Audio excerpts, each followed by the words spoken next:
for being here this evening, as does the panel. My name is Dean Studer, and I work in the Office of Community Relations at the Illinois Environmental Protection Agency. I'll be serving as the moderator for this meeting tonight. We're holding this meeting at the request of Governor Quinn and in cooperation with elected officials, U.S. Senator Dick Durbin, U.S. Senator Mark Burke, Congressman Jackson, State Senator Troy Hutchison, and State Representative Anthony DeLuca. Panel members seated here this evening will be providing information to Sauk Village residents and the public, and answering questions regarding the vinyl chloride contamination in the community water supply. The panel is composed of members from the Illinois Department of Public Health and the Illinois EPA. My purpose tonight is to ensure that this proceeding runs smoothly and in a fair manner. I will be conducting this meeting in a rather informal fashion. However, I do desire to maintain order.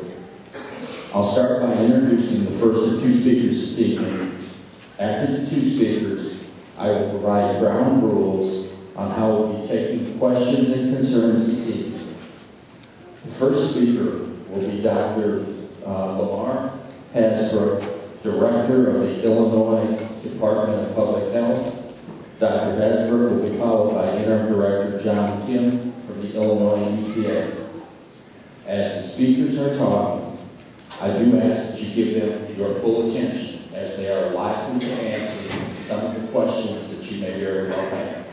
And with that, I'll turn things over to Dr. Hasbrook for his opening remarks.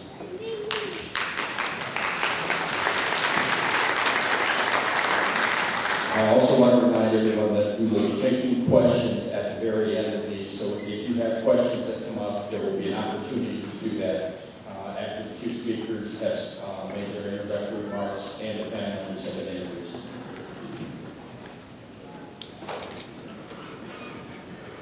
Thank you, and good evening. I want to echo what the moderator said in terms of thank you for coming out this evening and giving us an opportunity to address some of your questions that I know have been of germane concern and very important. So we want to be a resource to you, so I'm glad that you took the time to show up. My name is Lamar Hasbrook, and as mentioned, I am the Director of the Illinois State Department of Public Health. In addition, I'm a medical doctor, and I have practiced public health for 20 plus years. More than half of that time has been spent at the National Centers for Disease Control, which is based in Atlanta, Georgia. I'm really here on the panel, and my team member here, really to serve two functions. One, I want to clarify any of the health concerns related to vinyl chloride in the community water supply. And then secondly, and most importantly, I want to be a resource to answer your questions, which we'll do after we have some open comments. So getting right to the meat of the matter in terms of the health concerns. Vinyl chloride is an unhealthy chemical. And it has been linked to several things. It has been linked to decreasing immune system. It has been linked to liver problems. It has been linked to certain types of cancers, including lung cancer, brain cancer, and some rare types of liver cancer. However, to be at increased risk from vinyl chloride, two things need to happen. Number one, you have to be exposed to a high level. Typically, the exposure is from breathing it in or drinking it. Number two, the exposure has to be for a prolonged period of time. And when we say prolonged period of time, we're talking about something we determine, or we call lifetime exposure, something in the neighborhood of 7 years. So if you have those two conditions, lifetime exposure, very high levels, those two conditions are met, then your risk of cancer may actually increase, as this is a carcinogen.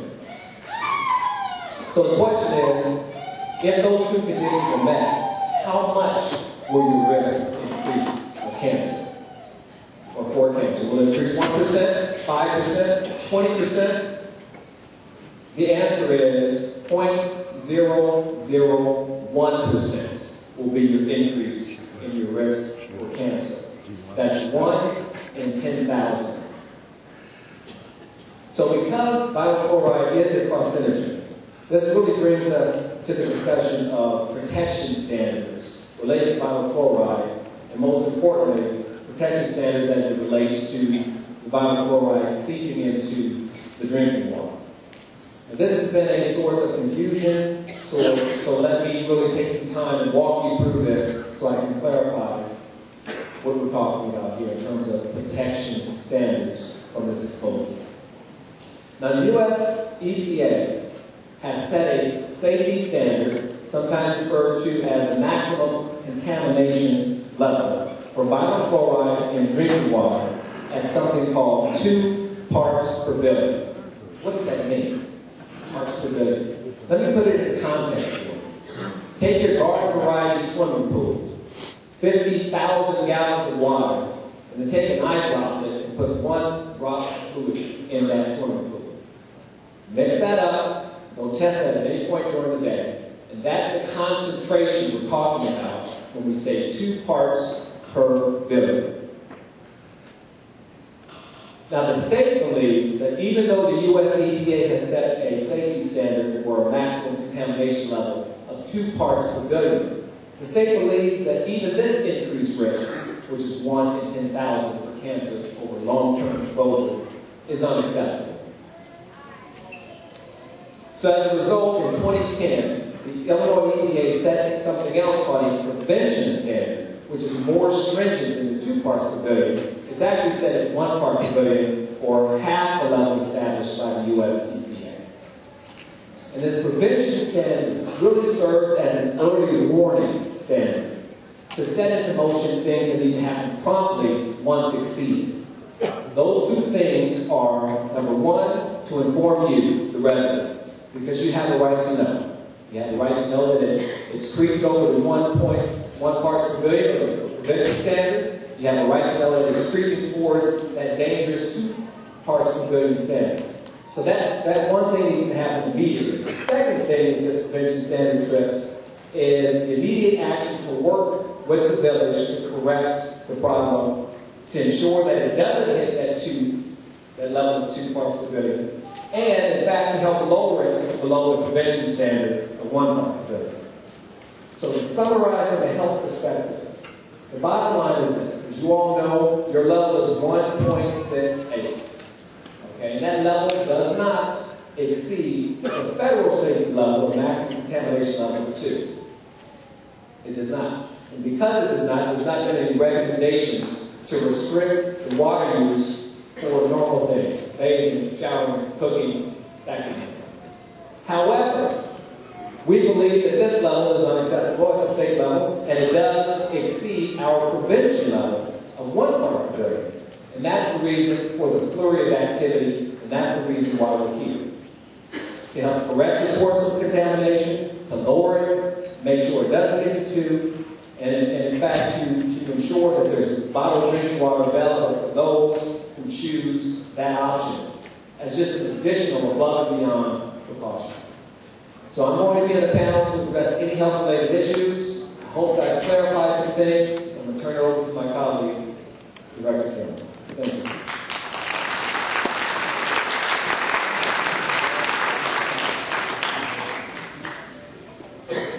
Thank you, Dr. Castro. The next speaker will be John Kim, the Interim Director here at Illinois EPA.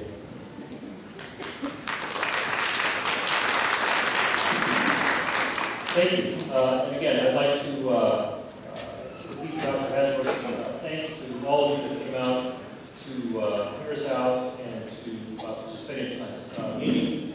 Obviously, this is something that is of great concern to the governor, to our state agencies, and we felt that the best way for us to speak directly to you, to get information directly to you, is to hold this forum. And again, the fact that you all took time out of your busy schedule on a very hot evening to come out and listen to us is very much appreciated from us. What I'd like to do, I believe Dr. Hasbrook did an excellent job of addressing the health-related concerns, and if you have questions, you can obviously answer those during the panel discussion. But what I wanted to focus on were the situation that we have right now with water supply and the steps that are being taken. And some of this, I think, may be out in the media or maybe known to you, but I'd like to start make this as clear as possible. What the state has done, what we have done is we have a contractor that we have worked with us. And when we heard that the village was taking the required steps towards bringing on temporary treatment of the water supply, so that bottled water would no longer be necessary, but that the time period that was going to be taken for that temporary treatment to be put in place was somewhere between 4 to 6 weeks.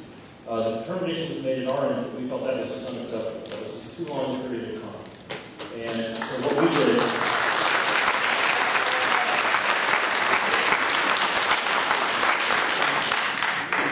did, was we reached out to our contractor, and we basically, this is not something that we typically do. We are not in a position to extend ourselves in these kinds of situations on a routine basis. And the state is just as strapped, unfortunately, as everybody else is. But what we did was we tried to think as creatively and as look at our resources that we had available. And what we decided, what we learned, was that we would be able to retain our own contractor and put in temporary treatment in a quicker time period. And even if it's a few days, even if it's a few weeks, we felt that was an acceptable approach to deal with an unacceptable time period that would otherwise take place. So what we've done,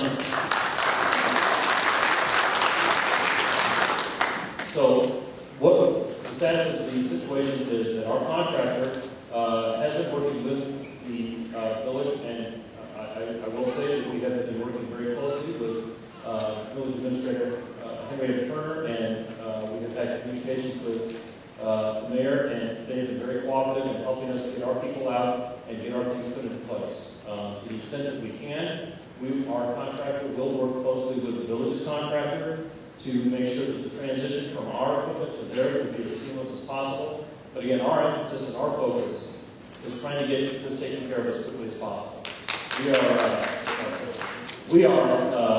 What we're doing is a sort of multi-step approach.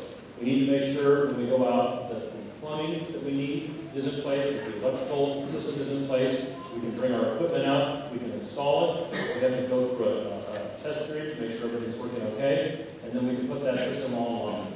What we're hopeful is that sometime around this time next week, we'll be able to get that going. If we have some delays, we'll work through those as quickly and as forcefully as we can.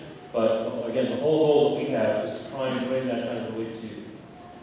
Now, the reasons why we did this were we recognize that the village is taking the right steps, and we're very heartened by that. It's the right thing for them to do. We need to make sure that the village keeps on that path.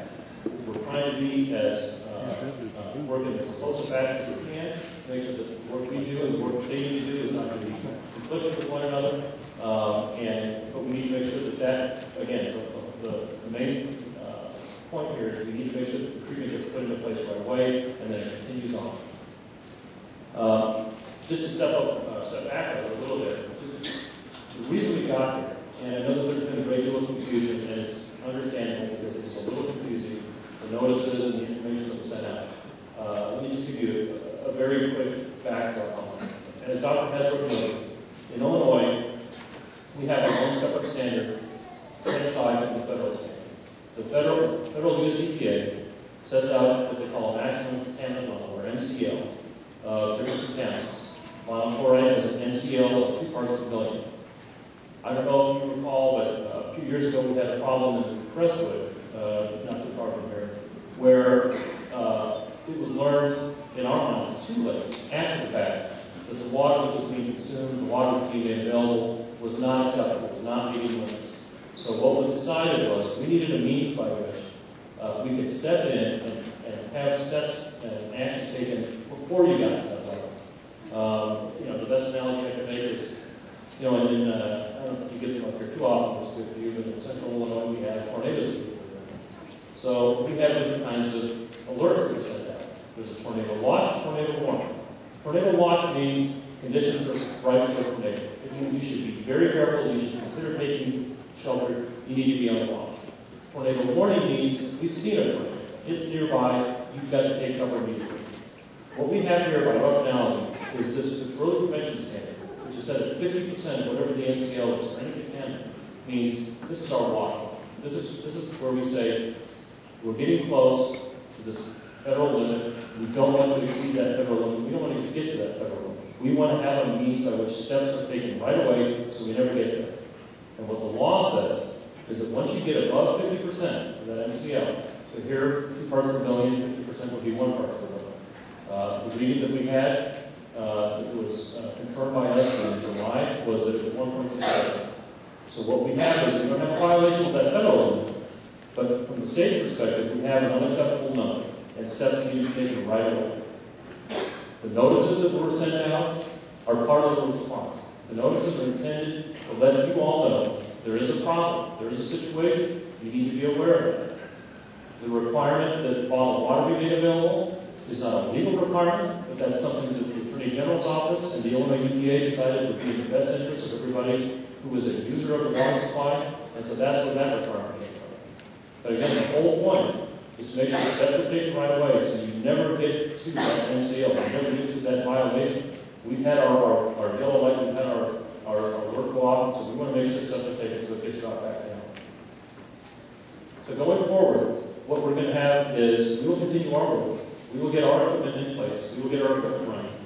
We will continue to work with the village and their contractor to make sure that whatever we're doing does not adversely delay their time in getting their equipment in place. As soon as they get their temporary treatment in place, we will basically step out. The way the systems are hopefully going to be designed is it's basically you just flip a switch and our system stops being the treatment system, theirs does, and you shouldn't hopefully have any kind of interruption in service. That's the temporary solution. There needs to be a permanent solution put in place so you're not going to look at the situation every 6 months, every year, what have you. What needs to be done is the village needs to make a decision as to what they want to do on a permanent basis. Obviously, I'm aware, and all of you are, that a referendum was passed and a decision was made by the village to pursue a direct connection to Lake Michigan. And along those lines, the village came to us and they submitted loan paperwork through one of our loan programs, asking that we consider the project, and we look at the terms, and we make a decision as to whether or not we felt that loan would be appropriate for the described project. The problem that we had is, just in any other situation you're seeking a loan, you have to meet certain criteria. You have to make sure that if you're giving money out, there's a good chance that the person you're giving it to is going to be in a position to pay it back. So one of the criteria that we had that needed to be addressed was what we call our affordability criteria.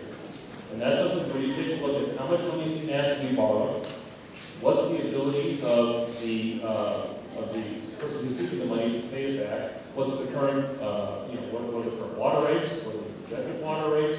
You take all these factors into account, and then you make a decision as to whether or not that criteria has been satisfied. And in this case, what was sent back to the village was that the project that was described did not meet our criteria for affordability, so we could not approve that loan. Another described approach in that loan paperwork that we received was permanent treatment, which would not be the direct connection. It would be permanent treatment units at the facility. So not something that's temporary, where it's rented, it's brought in, and then at some point it's taken out, but something that's a fixture to that facility.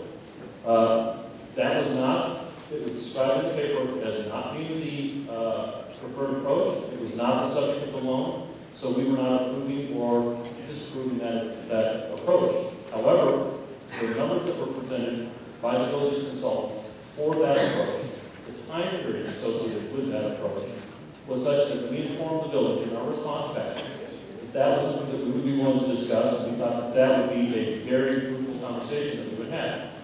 Again, the important thing is, from a timeliness standpoint, from an affordability standpoint, permanent treatment needs to be put into place so that the water situation in the village never has a repeat of what we've got right now. So that's the goal of our agencies, to work closely with the village to help that out. I think that's incumbent obviously upon the village, and they're in the best position to decide what the best path forward is. We will work with them to the extent that we can, but that's, I think everybody has to keep their eyes on the goal. That's what needs to happen right. There is also, right now, pending an enforcement matter. Again, going back to a little bit of history, in 2009, again, you're all probably aware of, the village has 3 wells that 2009, we had a violation of the MCL, so we had numbers above that parts of the building. So at that point, we had to take formal steps, and the building was approached, and the position was that you have one of two choices. You either have to take that well offline, or you have to take steps to keep the water coming from that well so it gets below that MCL, gets below that number. The decision was made to take that well offline. That's the village's decision, so be it. Since that time, however, that enforcement matter has remained pending, and with the violation, or with the, with the number that we saw that exceeded the village prevention standard, wells number 2, we have now enforcement matters that are pending with the Attorney General's office that relate to all 3 wells.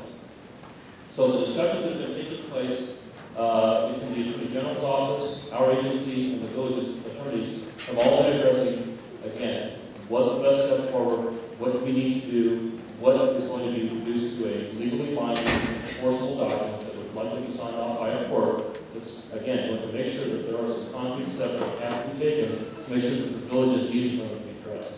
We will continue to work closely with the Attorney General's office to further that action, and the Attorney General's office, I know, has been in very close contact with the village's attorneys. The hope is, obviously, that some kind of resolution can be reached, because it's the same way in any kind of litigation, you get much better results if people can work out a resolution together, as opposed to having to go and fight something out in court. The last point that I wanted to address was, the second point, was the bottled water provision. Again, tied to the enforcement matter, we felt it was very important that, given the fact that the early prevention standard has been exceeded, that an alternative be provided to the community water supply users, so that if they chose not to use the water, they would have another means of getting water. That's where the bottled water provision came in.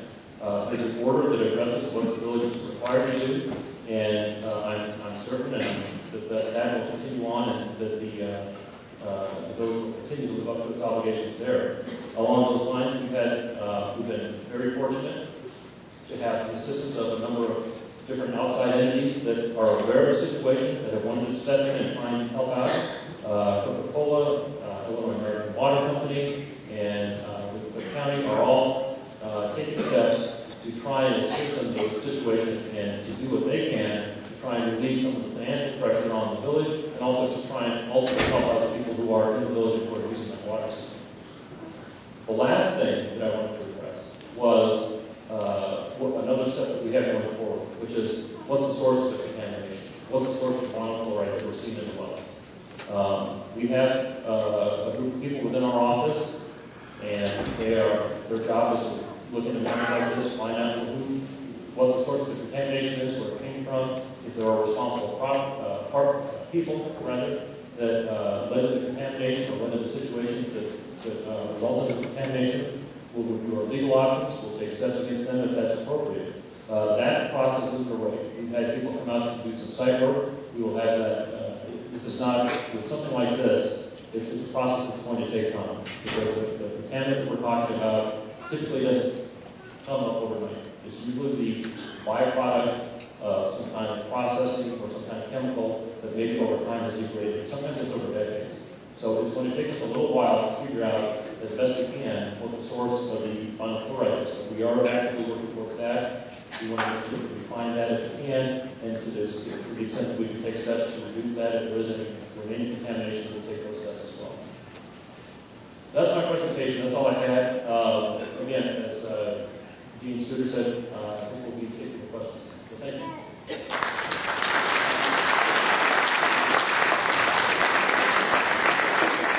Thank you, Director, and thank you again, Director Stroke, for the opening remarks. I'm now going to ask the panel members here introduce themselves, and that will be followed then by a few very brief guidelines, and then I'm going to open the floor for questions. So if we could start with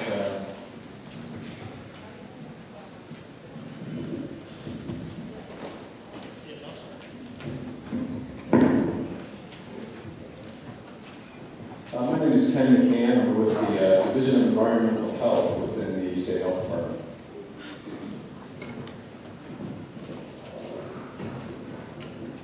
I'm Ronald Brown, the Associate Director of the agency. Over outreach, we've various programs. Hi, I'm Marcia Wellhite. I'm Chief of the Bureau of Water for Illinois EPA. So drinking water, groundwater protection, the loan program, and wastewater controls. I'm Rick Cowell. I'm the Deputy Division Manager for the Division of Public Water Supplies, and I also manage the groundwater program. Hello, my name is Joyce Steele. I manage the remediation project management section, and my group is overseeing the contracts for treatment systems. Good evening. My name is Jim Howell. I'm the contractor for AMEC.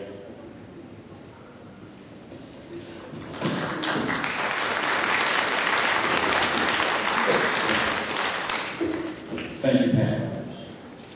Now we come to the part of the meeting tonight where we're going to open the floor for questions, and I'll be going through a few ground rules for this. We do have this room until 9 o'clock this evening, and we want as many people as possible to be able to ask questions. And so therefore, I'm going to limit questions to one per person until everyone that wants to ask a question has had that opportunity. But in time the skill permits, we will come back and open it for additional questions. Also, we'll go through some of the, if there are someone that cannot stand for the few minutes, let me know, and I'll make arrangements to get a chair for you so that you don't have to stand for those few minutes. A couple other ground rules.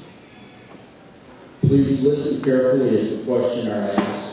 If someone has already asked the question that you intend to ask, you may ask another question, or you may simply pass. Okay, I'm limiting it to one person at the podium and two other people. There's to be no one else standing in front. We don't want to block the view from everyone. So you can stand, and we'll take the first two. And after she asks her question, is what I will do is I will allow the next person to come up, and you may step forward to the podium. We'll try to keep it going like that. When as time progresses this evening, I will remind you how much time we have, just so that we can keep an idea and check on the time. And again, I'll let you know when you can ask your question. Okay? All right. Okay. I want to avoid repetition. So if someone has already asked the question you intended to ask, I ask that you not ask it a second time. Again, we want to get as many questions answered while we have a panel here as is possible. Secondly, questions that are dealing with a specific medical condition are often best addressed one-on-one and not in a public forum. If you have a question dealing with a specific individual health condition that you have or that a family member has, you should give your name to the two ladies at the registration table, and they will take your contact information, and we will have a member from public health to get back to you on that specific issue. We hope tonight primarily to answer questions that are in a more general area and are dealing with the water situation and with the circumstances that are involved with the treatment and other issues that were talked about by Dr. Hasbrook and by Director Kim. I do intend to teach everyone here tonight, treat them in a very professional manner and with respect. I ask that we show the same respect to those that are asking questions and to those that are answering them. Also, from this point forward in the meeting, I would ask that we refrain from applause, from any booing, hissing, and jeering. We want to keep the questions moving so that we can get as many questions that are asked answered at the time that we have available. The panel has introduced themselves, so I think we're ready for the first question.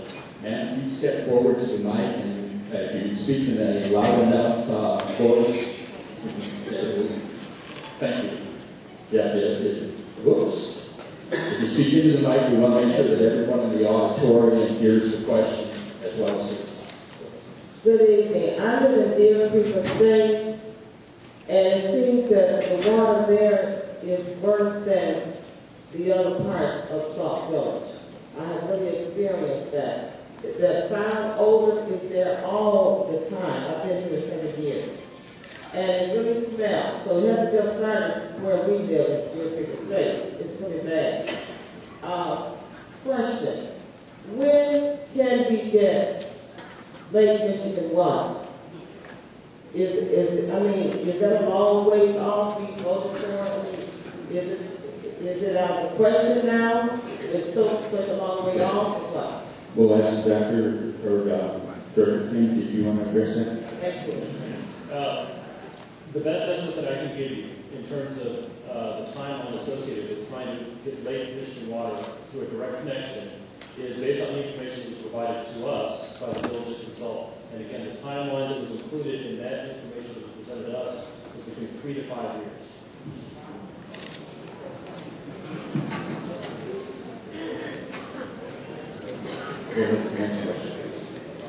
Hello, I did some research on the issue, and I did some research on this issue of ammonium chloride, and I found out that above 0.2 parts per billion is recommended that you don't drink the water at all. Actually, no amount of ammonium chloride is safe to drink. This is what my research tells me. So, and it also, I think the EPA in Wisconsin has limited it to a lower level than 1 part per billion for the early warning system that you guys have in place at the morning. Now, my question is, how come the level has to be 2? Like, why is the level so high in order for us to be warned about the dangers of ammonium chloride? Thank you. Please refrain from applause if we could. We want to hear the answers. We want to keep this moving so we can answer questions. It's a good question, and what you're asking is exactly why this early prevention standard is in place. And it's not specific to vinyl chloride, it's any contaminant of concern. If you are at 50% of that number, you've exceeded 50%, but you haven't hit the MCL, that's when these steps are triggered. So again, we have a situation where if you haven't violated that number, but we are in that danger zone, and we don't get to that number, that's why we're taking the steps that we are. And I don't know about Wisconsin. That's a good question. We can take a look and see what their numbers are. But what we have on the books in Illinois right now is a 50% number. So you did not answer my question. My question was, why is it so high? How come it's like 25 and a half? That's my question. Okay, let me address that. Sorry to mention that. The federal limit is 2, as we all know.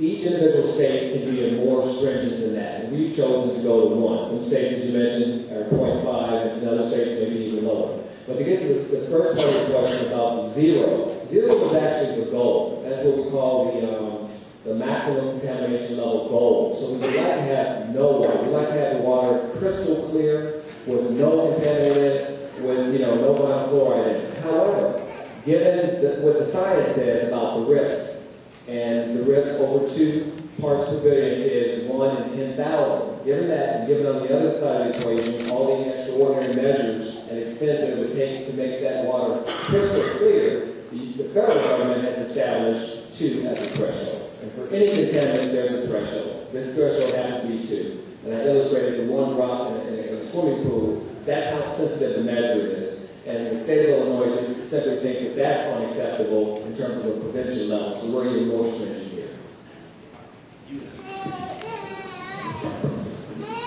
Good evening. Thank you, panel, for coming to see us.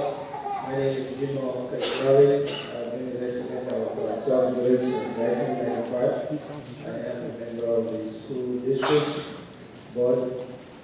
My concern is that the students going to be returning to school very shortly.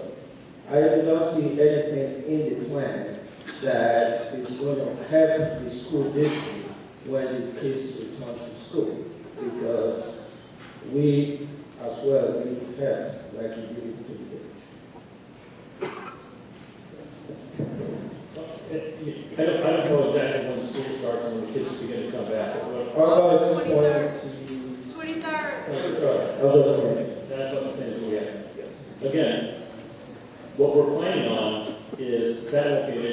because before that time period, temporary treatment that will be provided through these air strippers will be in place, and those numbers will be brought down, so you will not have that issue. So what the steps we're taking is designed, among other things, to make sure that you get that quick treatment, you get it put into place, and among other things, you won't have issues like at the end of August, when the school kids coming back, you won't have that concern. So the plan is to get this done before school, just as a schedule. Before we go on to the next question, I want to reiterate what I said earlier, that if we only wanted 2 or 3 people in line, we've got a lot more than that. If you're in line, I ask that I will allow you to stay in line, but I want these lines to dwindle to no more than 2 on each side. So we're going to have to wait to go to the end of the line from this point until that line gets down to where there's 1 person and the next person can come in, so keep 2 on each side. Go ahead. My name is Emma Walton, and I've been a resident of Sauk for 8 years. I took the village report in 2004 to sue the village for the water that I received in my house because I saw the groundwater was contaminated then. You ain't got to tell me EPA. I was telling us that water was good in 2004, but I'm not doing it. What I want to know is, I would like to talk to the loan person. Okay, Marshall. I would like to know, have you all did a calculation of how much it would cost to pipe in Chicago water, Lake Michigan water from Chicago, Fort Heights, or Linwood to Sauk Village to see how we can get it more efficiently and more less costly than what the village has proposed to you? Because see, the village can put anything for you because they don't want to share the revenue with Fort Heights and Linwood Heights. They're going to throw you anything. I want the EPA itself to come with a calculation to let us know if they just pipe some water from Linwood or Fort Heights, how much would it cost to get it done and how quickly it would cost. And I don't think it would cost that much. We only live a mile from Fort Heights. And I know they can cross that expressway and put some water in those pipes and give us the Chicago water. It ain't nothing but a stall matter for the village and the EPA to say, well, it's going to hire you. That's a decision they have given you on. You have failed for. You should. We deserve calculation from you all and your contractors. How much would it cost and how long would it take so we can get this water? We have voted on Chicago water and that's what we want. We don't want to know this well water. It's okay. Please, again, I'm not going to warn you again. I do not want to hear any more applause from this. We're here to accept questions, and we will answer the questions. But I do ask that we hold it in a very reasonable manner. We're starting to get a little bit out of hand here. I don't want to have to close this meeting early. I want to be able to answer your questions. So please try to keep your questions rational, reasonable, and we will all have a good, productive meeting tonight. That's our goal. Okay, now, your question was primarily about the timing and the money. Is that correct? Was there anything else you wanted to ask regarding that question? Did I phrase it correctly, or did you want to? It's an emergency. It has an emergency. I know the state can find some money somewhere. I mean, it's all kinds of organizations. I had donors,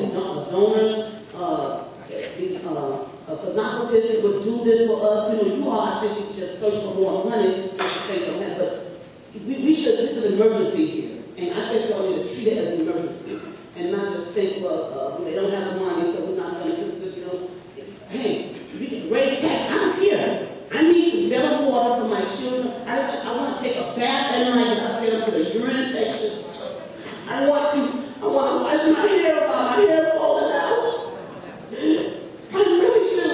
And I got a new house. My house like it's 50 years old. Because all my pipes are rusted. My stool is brown. My tub is brown.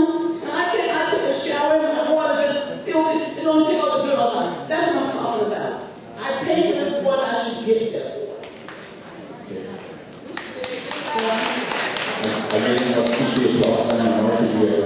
Sure. I'm going to start with the first question, which was related to the costs, and we do our own evaluation.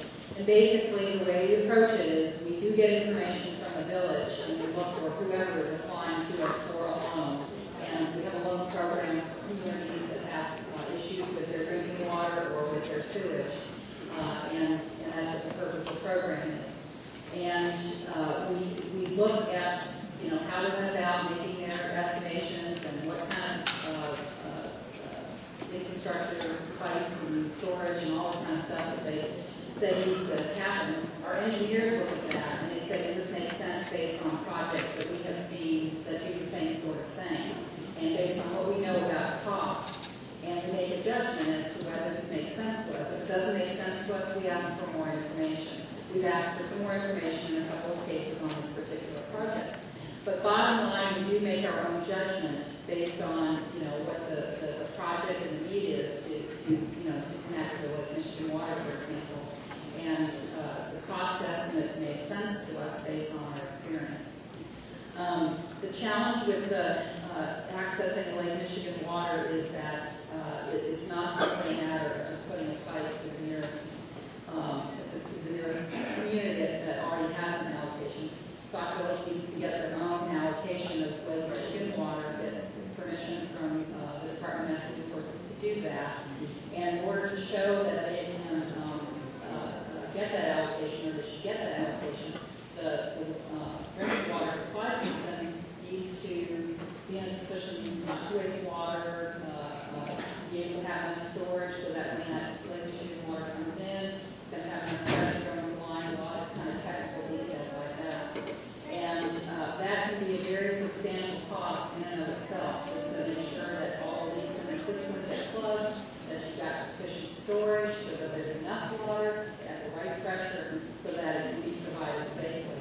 So when we looked at all of those things and we looked at, you know, the cost seemed in line with what we'd expect for the project, and then we looked at what kind of water bills would be needed to support the repayment of the loan as well as the operation of the system. You know, water bills at like $108 a month seemed pretty unaffordable to us. So that was the basic. It's not unaffordable, man. For nothing is above your health. What price will you put on it? And I'm not trying to do that at all. So I'm telling you, from our guidelines about affordability, that was it concern. I do want to remind everyone questions are limited to one per person. Thank you. Okay, and after this, we're going to start alternating on the sides. It's down to 2 people over here. I'm going to ask if there's some people in this line here that want to come over to equal it out, you may do so. But I want to keep things up. Please move. Go ahead with your questions, sir. Okay. Good evening. I have a question for the doctor. I've been out here for 19 years. Now, I hear that you guys say that this water is causing problems in the health system for men, young boys, young girls. Okay? Now, if I've been out here for 19 years, my wife had breast cancer, my son had bronchitis, and all these other effects. Drinking this water, because that's what I had been told a long time ago. So I had my filters, and I bought my water up with me, and all this stuff to make sure that we wasn't getting this contaminated water. But like you say, we take a shower, we wash our hands. You know what I'm saying? We wash our dishes. This water, this hard water. I mean hard water. You have to wash your dishes 3-4 times, man, try to eat all of it. And you still don't know how to clean it. Is there a question? I'm talking to the doctor. That's why I went to the doctor. What is it that can happen for those? How do you determine if all the time somebody could be sick from this? What kind of, what can be done to help them medically if they had no idea that this water was contaminated? Okay, thanks for your question. 2 things. I've heard some descriptions of the water in terms of the quality of the water and things like that. So I want to just focus on the aesthetics of the water. That's how your water looks, smells, and tastes. There's a number of things that affect that. Vinyl chloride is probably not one of them because it's odorless, it's colorless, and it's tasteless, and that's extremely high concentrations. So if your water quality is poor, washing dishes, etc., may lead to heavy metals and other contaminants in that water outside or other than chloride. That's number one. Number two, related to your health questions. Number two, conditions have to be present for you to have any increased risk from exposure to this particular contaminant, which is vinyl chloride. Number one, it has to be very high levels.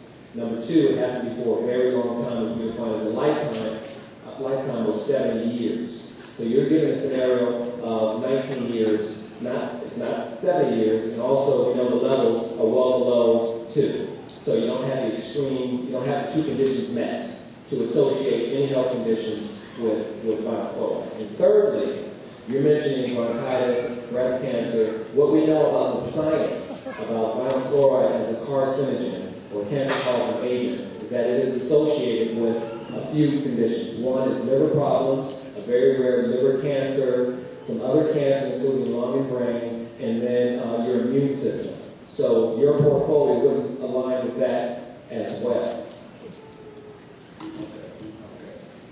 Thank you for your question. Okay, thank you for your answer.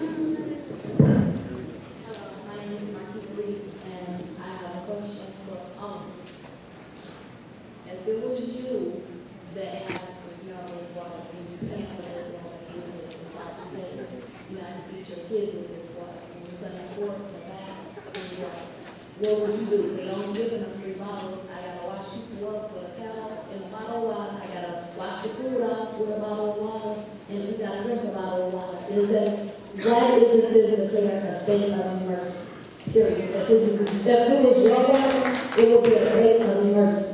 Since it's our water, and we the ones, CNAs, lawyers, it's not lawyers from y'all, really down now, but garbage in, we got labor workers, so this is how y'all pay us. We have to pay for good, clean water. We have to go through all these meetings to be informed that we not getting cancer water, so that we won't be getting cancer water. We have to go through all this politician.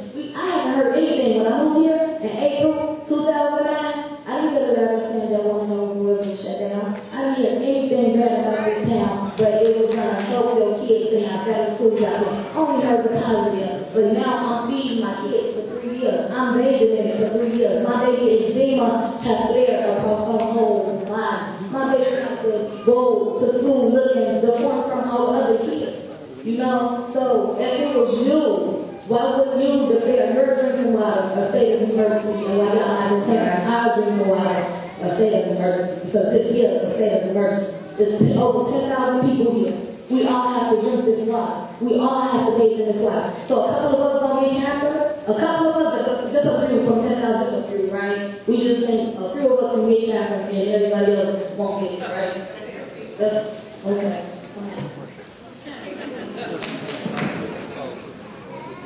Well, first of all, I have to pick.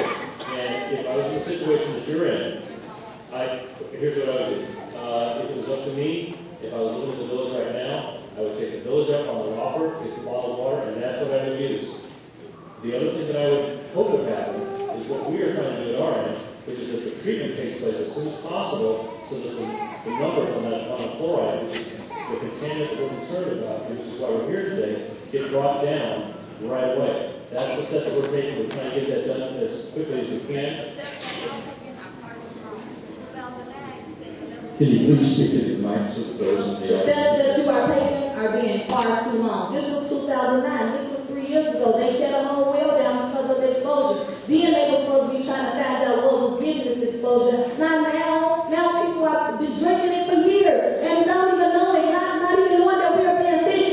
We're getting our kids sick. We're paying y'all to get us sick. You know, I don't understand that. Everything is money. But if we stop doing the work, we stop doing this, we stop doing that, y'all ain't gonna do nothing but bring some immigrants over and let them work our job anyway. So y'all need to help us so that we can help y'all.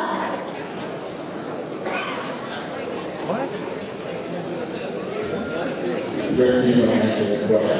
Answer the question, would you drink my water first? All y'all can answer. Would you take my water? Would you drink my water?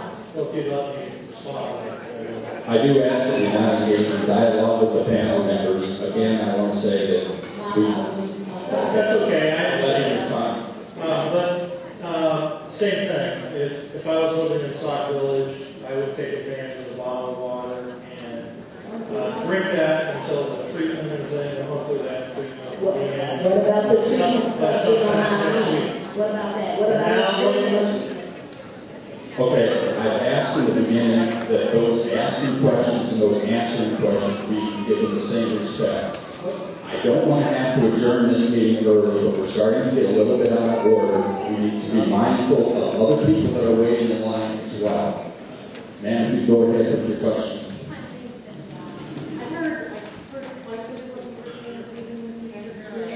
Can you speak into the mic? My concern is that Sauk Village doesn't have the money to stay on top of the wells and make sure that they're treated. You brought a contractor in. Who's going to pay the contractor when the state's contractor is gone? Who's going to make sure that our water is clean and safe to drink for us? Sauk Village doesn't have money. That's why we can't make Michigan water. How do we know? How can we sleep at night knowing that the village is held accountable to make sure our water is treated properly?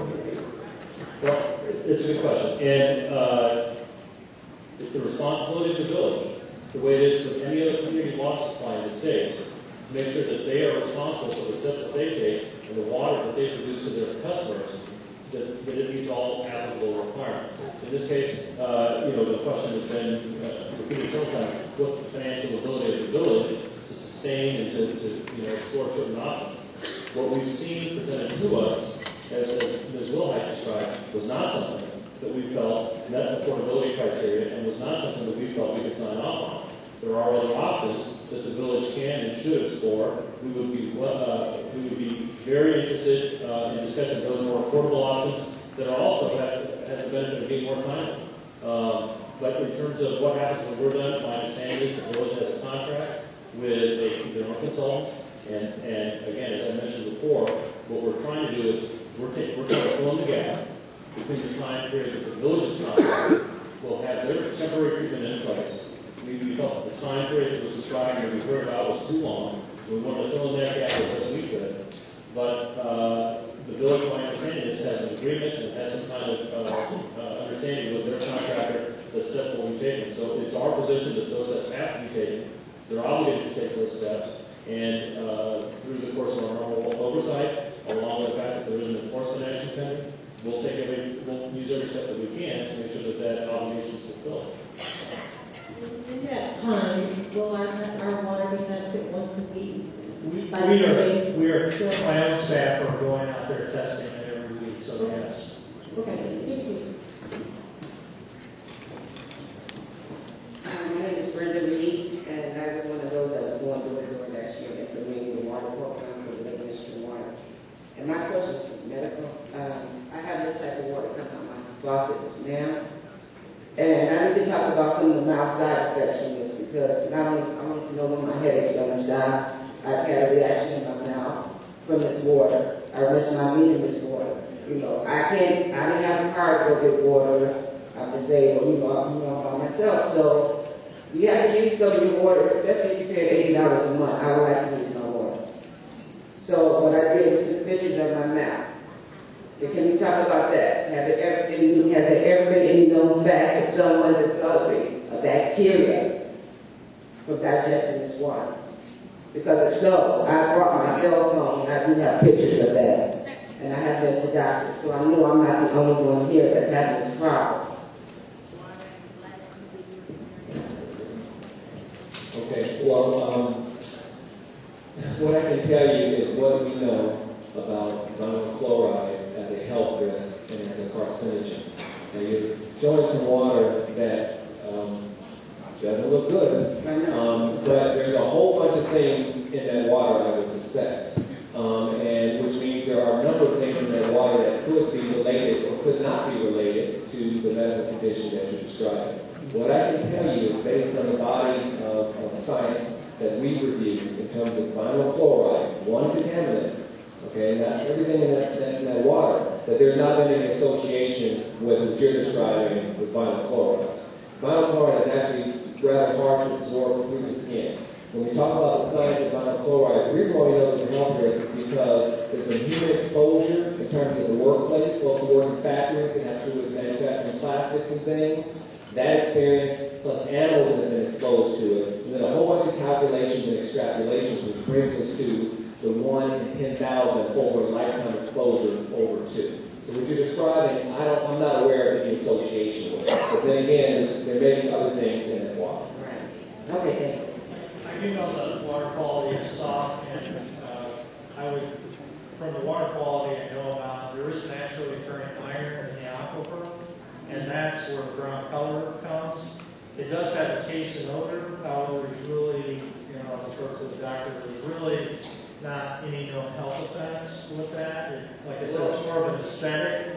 I understand it can smell, it can have an odor, because there's also some sulfur type compounds, and it does do staining. The reason why I asked is because I've been seeing doctors all my life. I went to Civil, and they was kind of shocked to find out that I had this and didn't know where it came from or anything like that. Mind you, I took pictures in February of this year, and I still had the side effects from that can't taste the food, tongue constantly hurts all the time. So the only thing I can do is deal with it now, I guess. There's one thing that we haven't talked about. We talked about an alternative source of water, but I just wanted to just put on the table that carbon filters, in terms of the water filters, those actually get rid of a number of heavy metals as well as vinyl chloride. So that's another way of making sure that water looks better, tastes better, and the like. Okay, I do want to remind everyone that we do only have a room tonight until 9 o'clock. It's now officially 8 o'clock, so we're halfway through the allotted time this evening. If we continue at the same rate with questions, we'll be able to accommodate everyone that's currently in line. However, we'll be very short of time after those. So I'm going to ask that we refrain from anyone else getting in line at this point until we know where we stand. You go ahead. My questions to the doctor. What about residents with suppressed immune systems or compromised immune systems already? What are we supposed to do with bathing? Because they said when it's heated, that's when the gas is released. And by the sound of it, it doesn't sound like it'll be safe for about 2 to 3 weeks. So how am I supposed to shower until then? Thank you. That's a great question. What can happen is as you boil water, it can liberate or make the vinyl chloride in the water into a gaseous state. And so it has a benefit and it has a risk. One of the risks is aerosolizing the vinyl chloride, and one of the benefits is that you can actually get the vinyl chloride out of the water and somehow purify it a little bit. If you're going to do that, you need to do that in a well-ventilated room so the gas can blow off. There is an association, as I mentioned in my opening comments, with depressed immune systems and with vinyl chloride. Again, there's 2 conditions that need to be met. I'll keep coming to this because this is where the science leads us. Number 1, it has to be a certain level of concentration, over 2, or below 2. Number 2, it has to be for a prolonged period of time. And although we can't look back and say it started definitely in 2009 or in 2010, but we can say that we haven't reached years and decades of exposure based on the information that we have right now.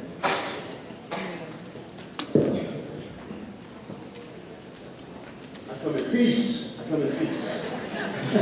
Tough crowd. Thank you folks for coming out. I know you probably knew what to expect when you got out there. I'm a Sauk Village resident. I'm also a Vietnam veteran. 1965, I was in villages where the VC had contaminated the water supply, and we had to come in and pass out waters as a goodwill deal, okay, called winning march and coming out through that. And that came back to me when I'm first standing in line, signing my name, getting the water coupon, and standing there waiting for somebody to hand me a couple of gallons of water. It's humiliating every time I go there to believe that I am now on the other end of the situation. That's my comment. I'll let it go from there. I don't move further. That.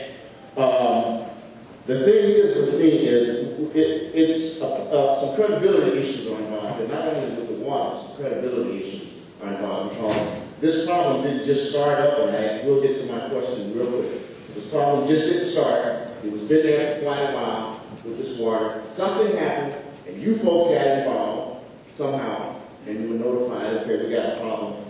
My question is, at what point does the federal EPA get involved to come in and oversee this whole deal, to look at what's happening with these previous administrations and why has this problem been going on so long without anybody taking any action? Well, the answer is look at the federal number, because what we're talking about now is our state early prevention number, which is more aggressive than the federal number. The US EPA would really not be empowered to take steps until it gets above their number. Their number is 2 parts per billion. So we don't have the benefit that we do of that lower number, that 1 parts per billion. So the step that we're taking now, the laws that we have on our books are basically more aggressive and more restricted than what the federal government has. And that was the point that was made. Different states will approach this different ways. They can do that as long as they're at least as stringent, at least as tough as the federal government is. We are more stringent and we are more aggressive than US EPA would be. So to answer your question, what would they step in? They would step in if the 2 parts per billion MCL was violated and frankly the state did nothing. If we didn't do anything, if we turned a blind eye because it's just not something we're interested in, then they would have the authority, then they would step in. So that wouldn't happen until that point. What we're doing is by benefit of the fact that we have, frankly, stronger laws than they do, and gives us more of an ability to step in quicker than they do. There's nobody that would look into this, why this problem has gone on so long. There's nobody that would look into that. Well, in terms of the monochloride numbers, there's nothing that the US EPA would be able to do based on the numbers that they've seen so far. So no, they would not be able to step in at this point. Again, we're having a contact with them, we're trying to keep them apprised of what's going on. I don't want to make it sound as though they're sort of casting a blind eye. It's just from a matter of what they do, their number is set at 2. How are you all this evening? My name is Renata Matthews. I bought my house back in 2000 at the age of 25. In 2001, I'm sitting watching television. I come home from work, I'm sitting watching television. On Channel 9, I wish Channel 9 could bring up their archives. What happened was, I'm looking at the news, I see the news, and I see that the water in Sauk Village is dead. Now, I didn't know this because I used to go back to my old neighborhood and fill up my jugs of water because I used to see the particles in the water. So when I saw this on the news, I go up to City Hall, go up there, and I tell the village, like, okay, I seen this on the news, yesterday, last night, and they said that we shouldn't be drinking this water. They said, hold on, where you seeing it? I said, on the news, Channel 9. I said, it should come on again. They sent like 5 men from the water department from the back to talk to me. I'm like 26 now. I don't really know what I'm talking about. All I know when I saw on the news, I saw this, it was dead, and I can see that the water dead. My question to you all is this water making these pipes dead too? Because I've been bought like 2-3 water heaters in like the last 2 years, and I think that is so bad. Water heaters cost to me. And I wonder how good one, but then when I look at the top and something leaking or something like that, you kind of see the rust from it, and it's kind of bad. As a homeowner, I come from the projects. I want to let you all know that. When I come from the projects, we have to pay for that. So now that I got a home, since I get this home, I have to pay for everything. I can't call nobody. I can't call housing and get my stuff fixed. I have to get that money and get it together and get my house done. It's only me and my 21-year-old son. We haven't had any problems. We have this orange water. Yesterday I cried before I went to work because I couldn't take a bath before I worked. I had to go to work. 2 hours before I had to go to work, I'm in there crying hard. He said, Mama, stop crying. Why you crying? I said, because look at the water. I never think that color. I think the yellow. Never think the orange. Orange like killed me. That's why I started crying. Everybody has an attitude when you call up to the village, like it's, like everybody just said. I don't know why. I'm not trying to be mean. I'm calling to ask about the water. Look at it as me. Don't talk like that. I said a curse word, but I didn't directly curse at the lady. But my question is this going to make the pipes dead? And we going to have to get new pipes? And I'm going to have to pick all this piping and stuff in my house because this water running through and rusting and everything? Because you actually see the rust. It's not, it's clear. You can see the rust. That's my question right there. Two things. The aquifer, the rock materials underground that are saturated, where water comes from the wells, has naturally occurring iron. That's where the orange, yellow comes from. In addition, is your second question, is it making the pipes go bad? No, but that iron is in the water that's coming from the ground. We also have, some older infrastructure, and, some of it is leaking. So some of that could be related to flushing water mains and that sort of thing. But no, the water itself is not damaging the pipes, and the ground, although not pleasing in taste or odor aesthetics, is not a health-based, doesn't have health-based risks. Thank you. You're welcome.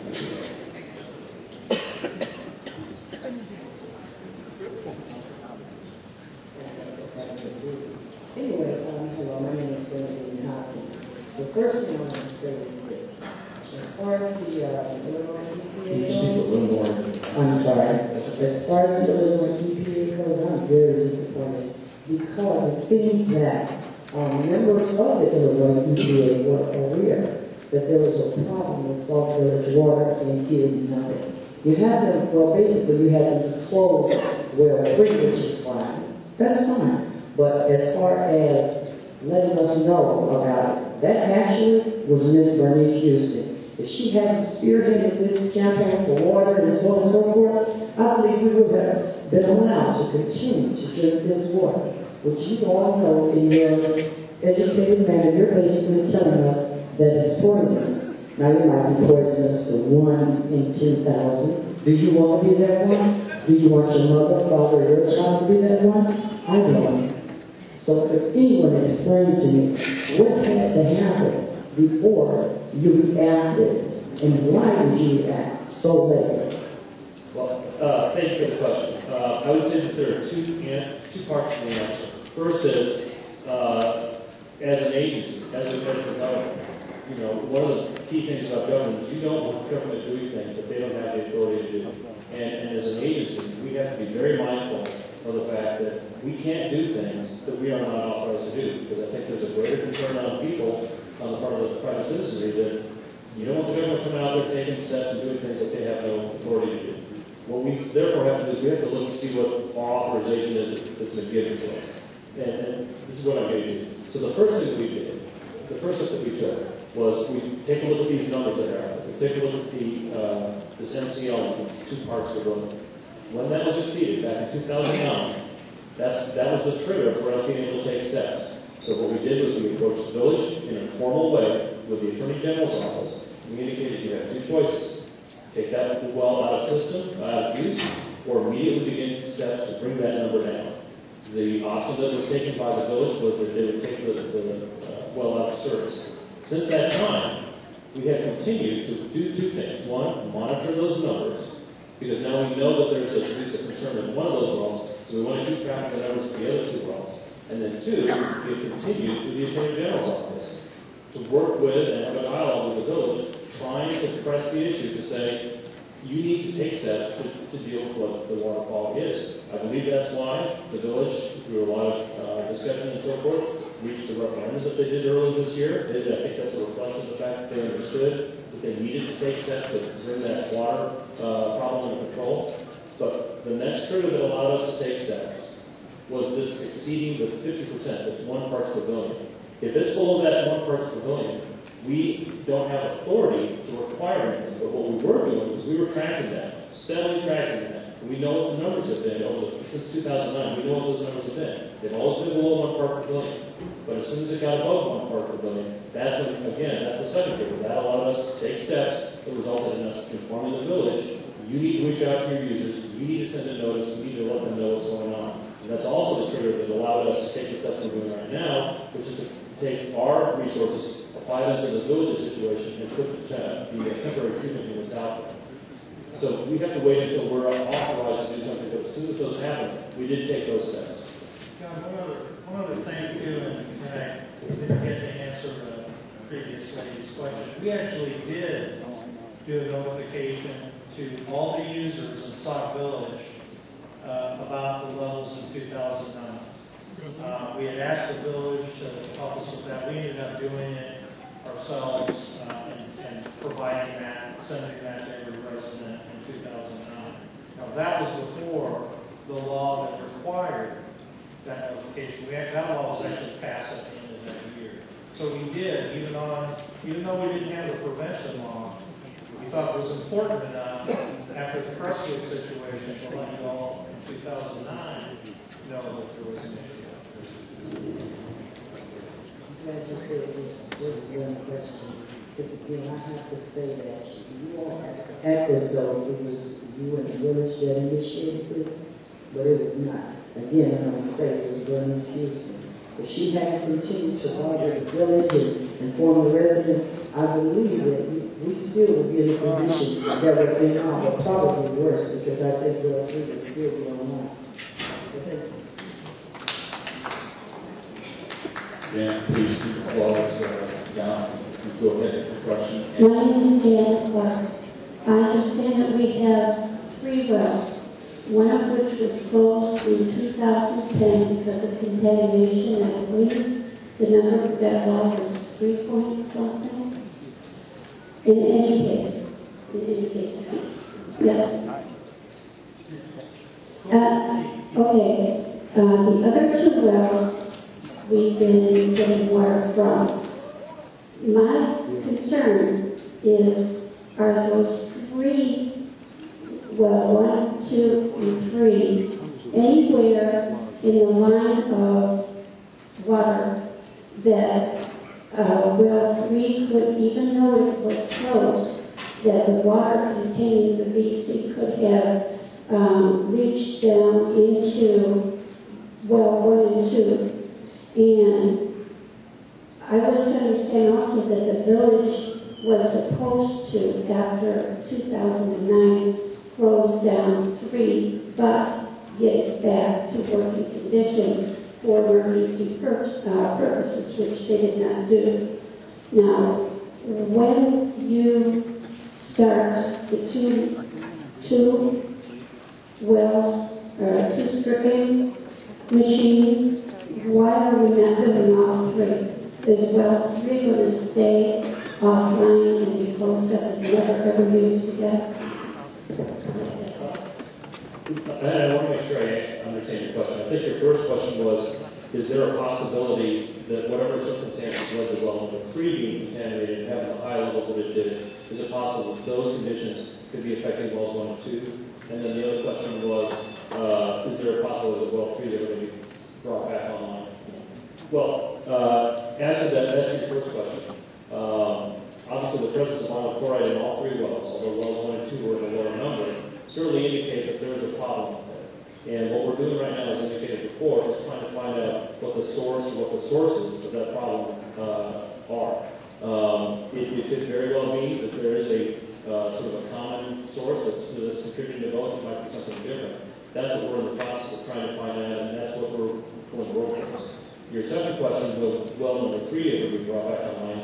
Again, what's been presented to the village back in 2009 is still the case now. Because the numbers from that well, and we continue to sample that well too, and those numbers remain high. Because the numbers remain above the NCL, above 2 parts per billion, the village has 1 of 2 choices. They either cannot use that well because they can't provide that water to the citizens, or they have to take steps to treat it to bring the number down. So that remains an option for the village. They continue to stay on their option, and that's something that they're allowed to do. You have the number for well 3? That's all. Okay, you asked several questions. So we've got a lot of people. We've got 1, 2, 3. We can have that. We can get that to you. We know it's 7 right now, so 15 minutes ago, I gave the time, and I asked that no more people stand in line. Just a handful, we don't want to create a fire hazard, so we need to keep the eyes down. I asked no one else to get in line at this point until we get these lines down to a more shorter level and move forward. You go ahead with the question. My name is Sheila Zinn, and I would like to make a statement first. My statement is, when I was in grade school, we was taught to round to the nearest 10th or the nearest 100. And especially when we're dealing with decimals, now we're playing with my health, you're asking me to look at the numbers for what they are. 1.68 is 2. That's 2. Also, asked about the water person was standing here, and she asked, what would you do if you already in shoes? And two panel members answered and said they would go to the village and get water too, but yet you already telling us there's nothing wrong with the water.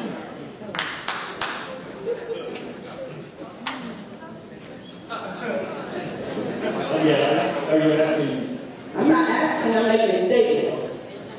Yeah. Is there a question that you want to ask? I have a question to ask. In the beginning, when we first found out about the water issue on the 16th of July, we were informed by the EPA that the water was not good to bathe in, it was not good to drink or wash dishes or feed our pets. 2 days later, we was informed that it was safe to drink and bathe in. And then 2 more days later, we was informed again that it was no longer safe again, not even to breathe in. Now we are being told 5-6 days later by a panel full of professional people that don't have to deal with the situation, nor live with the situation, you're telling us we can drink it again. That's the same thing Jim Jones told the people in Guyana's tragedy, that the people Okay, this is the last warning I'm going to say. I do not want to give applause during this meeting. I've asked that booing, hissing, cheering, and applause were not allowed. I do understand these are very deep and very heartfelt issues with everyone involved, but we need to make efficient use of the time if we want the questions answered. Again, I do not want to adjourn this meeting early, but I will do so if I have to interrupt. This is the 4th time now I've interrupted this. Look, thank you. It is a good question in the sense that I know that there has been a lot of confusion over what has been perceived as a mixed message or conflicting messages coming out in terms of what is the condition of the water. And I appreciate the question, so let me try and address that. The statements that the agency has made, that the Illinois EPA has made, are found in the notice that we sent to the village, the information that we have provided to the village for distribution when questions are coming up, and what we're telling you now, and what we've provided in fact sheets. What we're saying is, to us, the reason we're taking all the steps out at within the community water supply is that we don't feel that the numbers that we're seeing and that the resulting water is acceptable. We don't find that acceptable. We are taking steps to try and address that. But what we have to say from a limit, a number standpoint, is, as we discussed already, 2 parts per billion is the number that we can say to the village. For anybody else who's exceeding that number, you can't use the water anymore. You have to shut down the well, or you have to immediately begin treatment. Below that, the only other option we have is if we're above 50%, which is where we are now, and I understand what you're saying. You round up, I understand that. We don't really have the luxury, but 1.68 is above 50%. So that does mean now we can say, we can't require you to shut down the well. We can't require you to do that. But what we can do is what we're doing right now, which is we can say, you need to make bottled water available. You need to make sure that you immediately address the situation so you never get that high. And we've tried to be as consistent and within the law as we can in making these statements. So I apologize if you have been getting mixed messages, because that was never our intent. I understand it's a very confusing law. It's a very confusing concept to try and go back and forth with these numbers.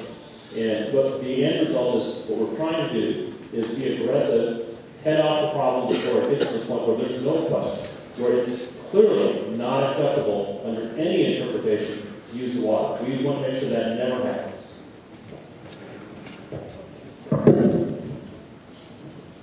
Go ahead. Good afternoon, Pam. I'd like to welcome you all to Sauk Village. I have been a resident of Sauk Village for over 20 years. This is a very nice town, but there are a lot of concerns. First of all, someone mentioned notifying us. On the news on the 16th,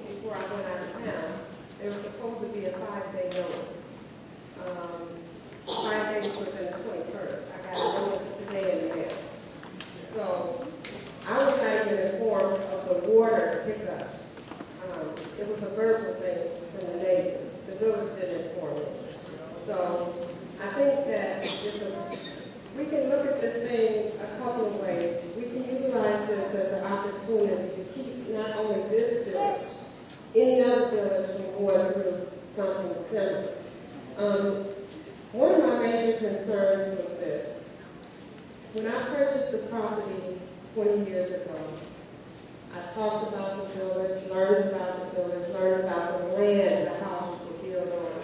The houses out here the majority of them are built on farmland. And the concern with that is this: farmland has a very high, well, this land that my house is on has a high water table. In order for me to plant a flower, and I'm an avid gardener, I have to amend all my soil. It's nothing but clay. So you go down 1 foot to plant something, you get clay, you can't grow anything, so you got to pull the clay up, throw the clay away, and then put some topsoil, manure, or whatever, in order to establish a garden. Now, the end of the block is where they bleed the pipes for the water, to clean the water every so often. And I've been noticing over the years, year after year after year, that for 20 years, that all the trees on the block got dead limbs. Maybe 50% of the trees are dead. All the trees on 224th place got green X on it. They're going to cut the trees down. Now, you're talking about this chemical that's supposed to be going down in the ground when they either bleed the pipes or you water your garden. Okay? That water is going in clay. It's not going way down in the ground. So that means your surface area, your ground, the majority of your ground could be saturated in concentrations of this. And that could lead to the reason why the majority of the trees on 224th place has to be cut down. The village has put an X on them to cut them down.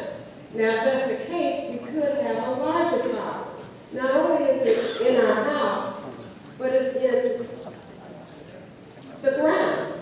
So when you come out the house in the morning and you have the dew, you know how the cold and the warm and the fumes kind of rise in the morning. So not only are we happening inside our house, we got it on the outside our house, which could be a bigger problem. And I'd really like to know if you guys are going to look into that and what are you going to do about using this as an opportunity to set standards that could help other residents in other areas. Well, as one of the things that I mentioned at the tail end of my presentation was that we are right now actively trying to find out what the source of the vinyl chloride is that's resulting in the numbers that we're seeing in the water.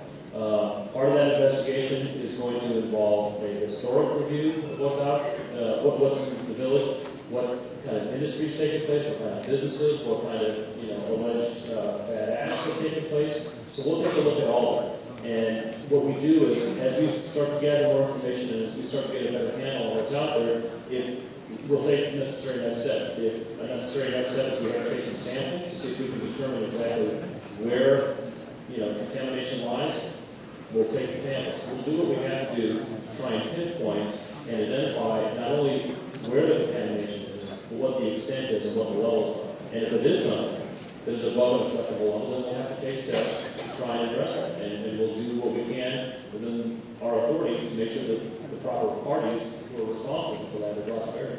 How broad of a sample? Are you just going to the wells, or are you going to our topsoil? How broad are you going into the samples? Well, we're not going to focus just like in the, just type right around the wells. Obviously, there is contamination in or near the wells, which is what is causing the problems that we're seeing now in water. But it could very well be that the source of that contamination is not right there. It could be separate and apart from there, and it's just gotten to the point where it's hit the wells. So I don't have a good answer for you right now because this is something that's going to take a little time, but we are looking into it. We are going to try and find out as best we can, the extent. When I say extent, I mean not only where is it, but how bad is it in the places that we find it. And after we get a handle on that, then we can find out what the best steps are to try and remedy that. Now, once you do your investigation, I've asked for one comment. I will allow you to ask one real short follow-up, but we are at the point where we've got 30 minutes left. Freedom of Information Act the right to request information. What would be the procedure for us to go to write a letter to obtain information from the Freedom of Information Act in order, because I've been here 20 years and I don't think that the problem I know the problem didn't just start because I used to gag just to brush my teeth in the morning. So what I want to know is, based on the Freedom of Information Act, what address do I need in order to get the history, 20 years, to find out if, you know, the situation has gotten worse, or did the EPA drop the ball and just start paying attention to this? There's two answers to your question. The first is, how do you make a Freedom of Information Act request? You can do that in a number of different ways. The easiest way you can have access to a computer is on our website. We have an online form where you just fill in the forms, you hit submit, and then it automatically gets transmitted to us, and then we process it that way. You can do it in writing if you like. It just can't be oral. You can't call the request. The other part, though, is the problem with the consistent problem you see with a FOIA request, a Freedom of Information Act request, it can't be answered just because it's too broad, or it's not specific, it's not defined. So if anybody, and this extends beyond Bonnie Court, anyone that submits a Freedom of Information Act request to us, there will be certain fields that you fill out to describe what exactly you're looking for. Be as specific as you can, be as identify as much of the location, documents, whatever, be as specific as you can, and then that's what we'll work with, and that's what we'll act upon to respond to the request. I just want to add, just so you know, the depth of the Sauk wells. I'm not sure if you know, the wells themselves range from 450 feet to 480 feet below land surface. So they're not real deep wells, but they're not real shallow wells. And just on the other point to add, we've been monitoring Sauk's groundwater since 1989. And so we didn't start seeing lower level detections in well 3 up until about 2008, and then the levels really started going up in 2009 around that 2 level, which is the federal standard. And actually at the federal level, the violation, the federal government requires 2.5. That's where the rounding comes in. So that we issued the violation notice when it was even below the 2.5. So I just wanted you to know that. There were a couple other people that asked. Thank you.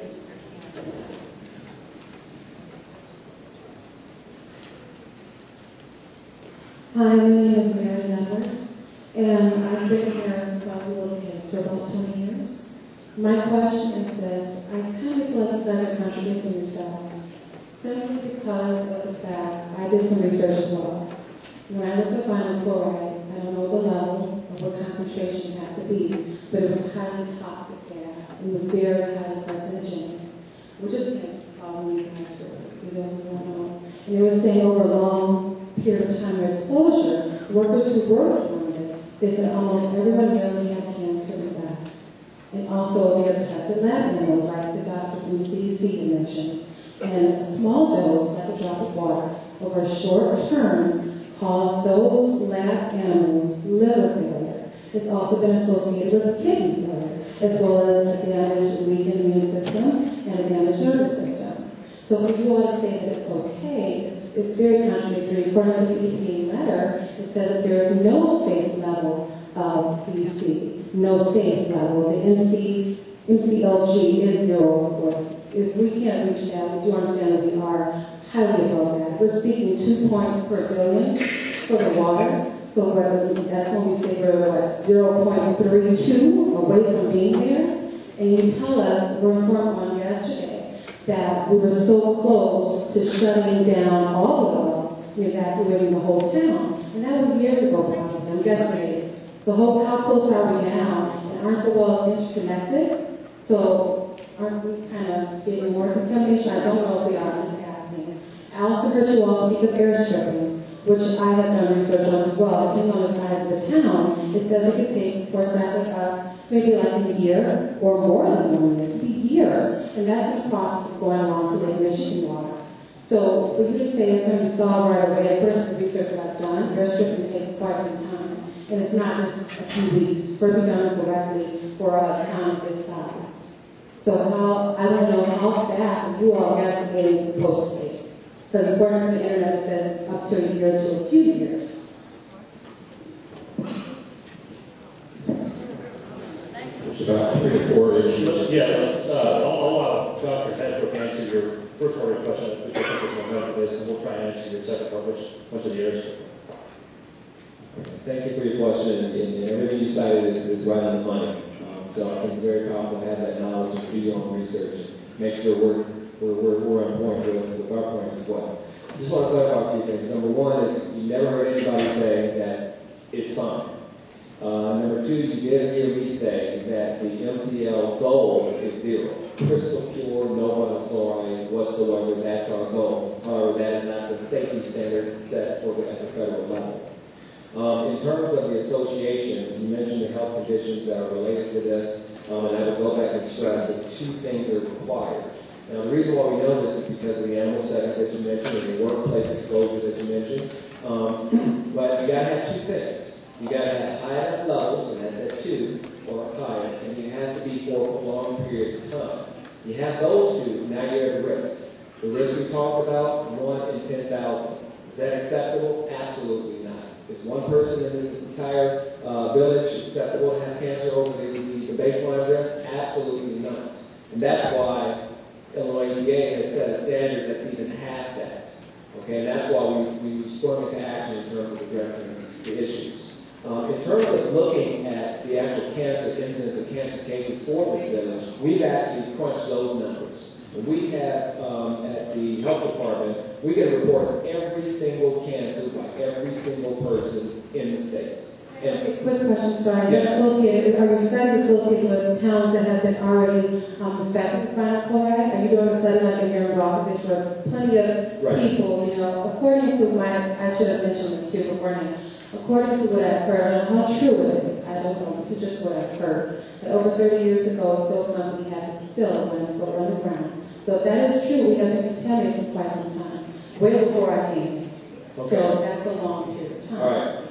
I'm not aware of that, but what I was saying is not a study that we're doing. I'm saying that we collect information on every single cancer that's reported to us, so we have that data.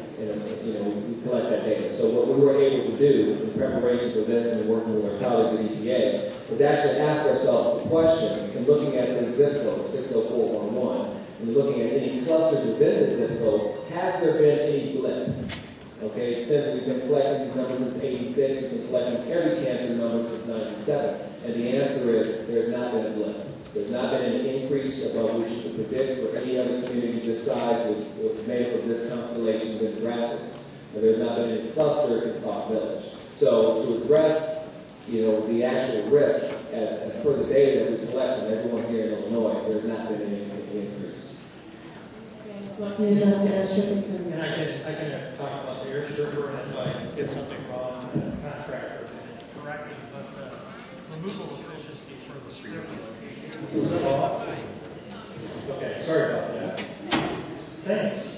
By the way, the 2 wells 1 and 2, go into one entry point where that goes out to the homes. So the air stripper, though, has a 99.8 removal efficiency. That'll take it well down to below the minimum detection limit, which in our world, the scientific world, is 0, because we can't. As soon as it starts treating, and you may have gotten some research on treating groundwater, plume under the ground, but in the ground, plume. But this is actually a point of use treatment before it goes out to the homes. It will take it down to non-detect before it goes up. Well, my question is, how long is it? We've had 3 or 4 issues here. We're running low on time. What I'm going to suggest is that you continue, perhaps maybe after this meeting, then a further discussion, so that we can have those that have been waiting in line. Hello, my name is Walt. I've been here for 40 years. I'm born and raised here.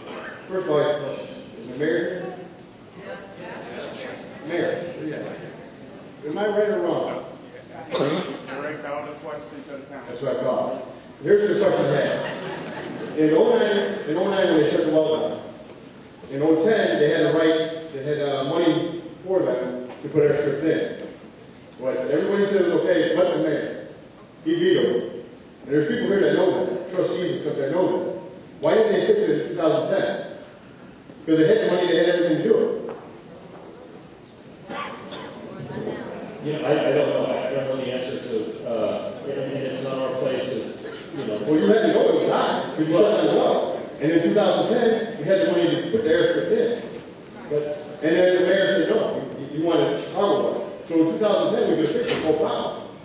From our perspective, what happened in 2009, which led to the shutdown of that well, meant that that well could no longer be used, and the only way it could be used would be if treatment was applied to that well. Now, since that time, there have been ongoing discussions between the village, the Attorney General's office, and the Illinois EPA as to what steps the village could take to try and make sure this problem does not reach soil levels, which frankly now we're at. So now what you're seeing is much more aggressive, much more significant action on the part of the state to try and remedy this situation, because we now have gotten above that early prevention standard. In the time between 2009 when we had this first problem, the well was shut down, to now, the discussions have been ongoing. I know that the village has voted on an approach that they would like to take up, and the only position that we, the only opportunity and the only position we've expressed on that has been in the context of the loan paperwork that came in, and we've already discussed that. Yeah, we had the loan for 2010 to put well stripping in here when we had the problem in 2009.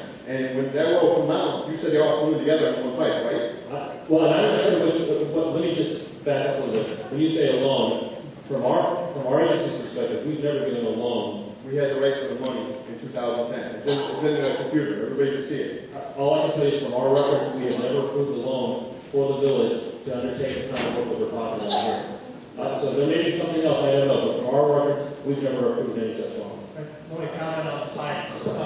The kind of Sauk north and south. And wells 1 and 2 are down here, and they go into a treatment plant where it enters into the kind of southern part of Sauk. The north side is where well 3 is, and that goes into its own treatment plant up there. So they're not necessarily, They were never combined. They're not combined. They were never. No. Okay, we've gone 3 or 4 questions. There's still people waiting. Good evening. My name is Tom Hassey, and I'd like to thank you for being here tonight. The good news is I grew up here in the 1960s and 70s. We didn't have carbon filters. We didn't have area, and I'm still here. In fact, I just had my physical. I'm in pretty good shape. I'm 52 years old. So, no good news. But my question is, how often now with this contamination will IEPA be testing the wells after the air stripping? How long will that continue? Will that continue for years? You mentioned that you have been testing Sauk Village water since 1989. Has that been monthly, weekly? And do you test it, or does the village test it and give you the results? Yeah, well, once again, we follow the federal regulations. The owner and operator of a community water supply, that's one of the responsibilities, is to run the water supply, provide a safe and quality and quantity source. So to get your question, the Public Works Department collected the data. The data that we saw, when we first started seeing the detections in the wells, that was collected by the Public Works Department. So the detections that we saw that led up to the closure of well 3 was all of their data. The data that, and there were defects, it was not non-detects, so there were defects. And the concentration levels for the new entry point were there. And when we started getting close, we just wanted to do a double check, so we took a sample, and Sauk Village took a sample. We came out with the same results at 1 part per billion or above, and then we just made doubly sure we took a confirmation sample, because these types of samples sensitive to take. Let me just say one quick thing. The idea that who's responsible for taking the sample, and is there a question of trust or integrity associated with the water operator taking it as opposed to the state coming after them? There's two factors. First of all, literally, given the numbers statewide of systems that we regulate, I can't even imagine the budget we would have to have that would allow us to actually go take that action on our own. So we cannot do that.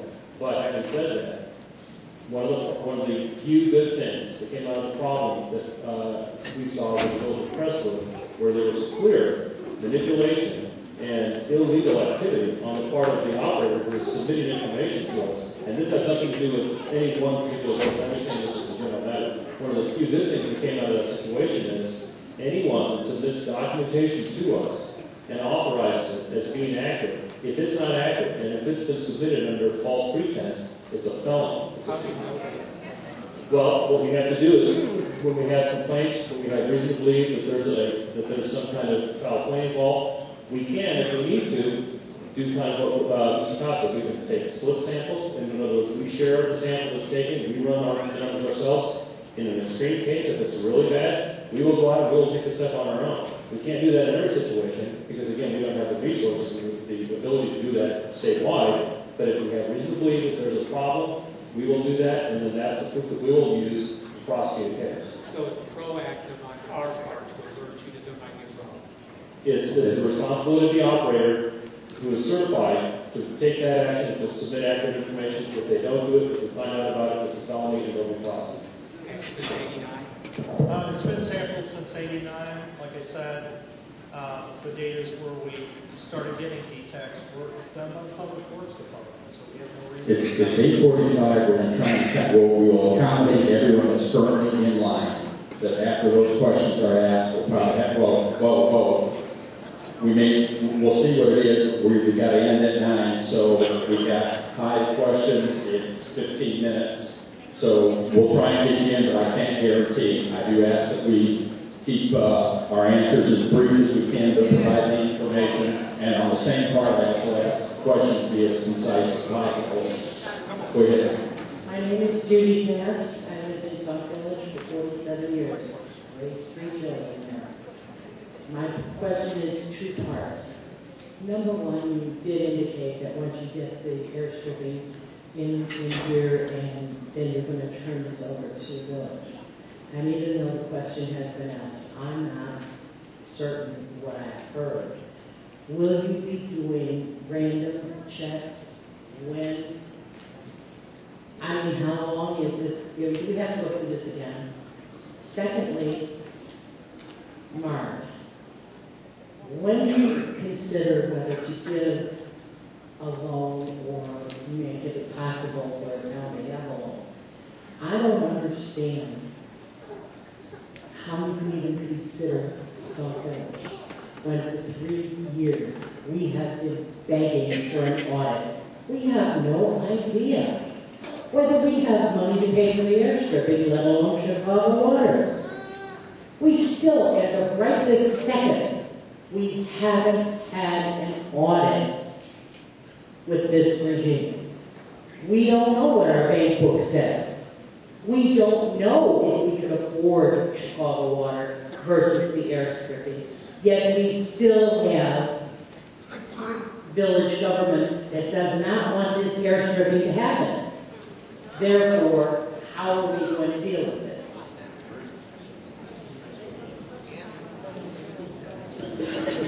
Yeah, we're going to, like I said earlier, we're going to continue, after the stripper was put in, we were actually out there taking samples today. We're going to do it weekly, and we're going to do it pre and post the air stripper put in. We'll go down the road and see how things are going for a while, but then we're probably going to put some kind of a sample demand on the community to collect those on a very frequent schedule. Once again, it's a felony. We're looking at the data over time, just like on those charts. It's really easy to see when something funny is happening, and we'll go out and check it. So that is our point.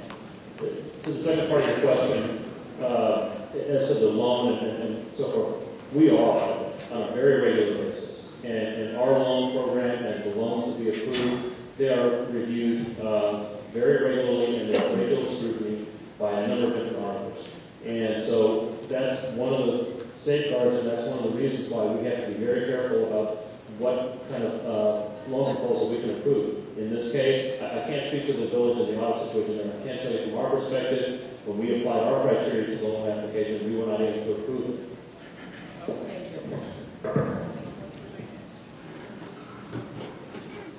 My name is Dr. Watson. I've been here in Sauk Village for about 2 years now, and I've tried to be as quick as possible. I'm sure you can probably understand why the room is very skeptical because the problem has been as it is for so long.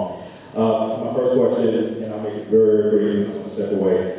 Is air stripping considered by the EPA a permanent solution to the problem?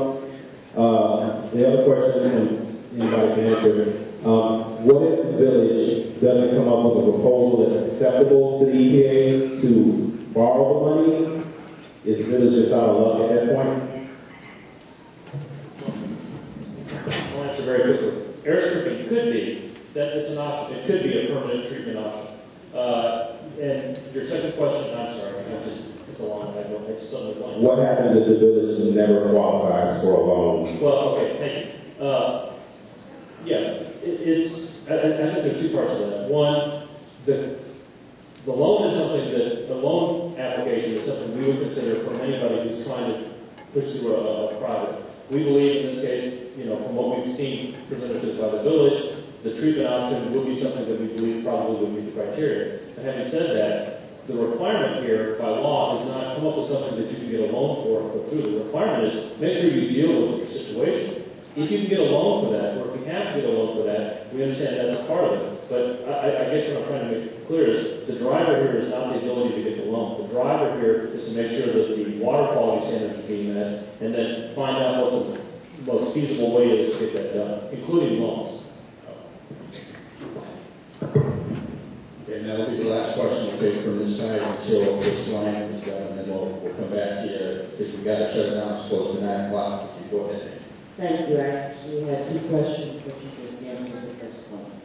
So, my second question is, where can we go? Is there a website that we can go to follow how you are tracking or trying to find out how long I got to go?